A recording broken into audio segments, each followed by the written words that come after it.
masaganang taon hindi lamang sa inyong pamilya, kundi sa sambayan ng Pilipino. At sana matigil na ang pambubudol ng administrasyong ito. Magandang hapon at maraming salamat sa inyong lahat.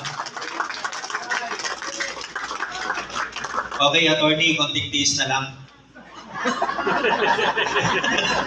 Tinatawagan po natin ng pansin ang lahat ng ating mga pastors and bishops from regions 1 to 3, ganun na rin sa mga kapatid nating Muslim. Kung meron pong imam na punta po tayo sa harap for the pray over, no, that will be led by Bishop Edwin Maniti.